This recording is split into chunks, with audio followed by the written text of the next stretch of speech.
यदि यूनिवर्स का यह दिव्य अलौकिक संदेश आपकी आंखों के सामने से भी इस क्षण गुजर रहा है, तो मेरी प्रिय, यह कोई संयोग नहीं है। यह मर्जी है मेरी कि तुम तक मेरा यह संदेश अभी पहुंचे। अपना यह दिव्य संदेश तुम तक मैं इसलिए भी भेज रहा हूं, एक सत्य को जान लो तुम स्वयं के बारे में, जो मांग रही थी तुम इतने दिनों से, जो योजनाएं तुम बनाई गई थी तुम तक पहुंचाने की, उस खुशी को। तुम स्वस्थ हो, वित्तीय सुविधाएं मिलेंगी। तुम्हें जो चीज़ तुम्हारा पीछा कर रही थी, तुम्हें दुख दे रही थी, तकलीफ दे रही थी, जिसकी वजह से तुम कुछ परेशान रहती थी, तुम्हारी प्रार्थनाओं को अब स्वीकार कर लिया गया है।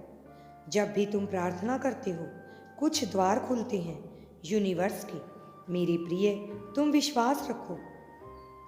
जिस शक्ति ने तुम्हें कुछ न कुछ मांगते रहते हो, तुम्हारी आशा में भी एक छोटी सी जागृति छुपी हुई है।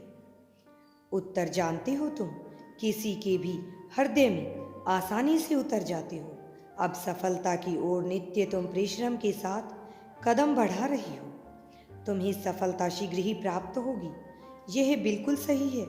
यह खूबसूरत अवसर बहुत कम आते हैं जीवन में तुरंत, जीवन में तुम्हें, परंतु मेरी बच्ची, फिर से एक सुनहरा मौका मिलने जा रहा है तुम्हें। उस मौके का अत्यधिक लाभ उठाना कठिन समय से गुजर चुके हो तुम। सराहना होनी चाहिए तुम्हारी, प्रशंसा होगी तुम्हारी, बहुत सारे उपहारों की प्राप्ति होगी तुम्हें। जो चीज़ें अब तक नहीं मिली थी तुम तक, अब तुम्हें आसानी से शीघ्र ही प्राप्त हो जाएंगी। मेरी प्रिय, संयम रखो। पहले भी सब कुछ ठीक था और अब भी तुम्हारा भविष्य बहुत ही सुनहरा होने वाला है। अगर तुम यूनिवर्स पर विश्वास करते हो तो कमेंट में धन्यवाद यूनिवर्स लिखकर चैनल को सब्सक्राइब करो। तुम्हारा कल्याण होगा।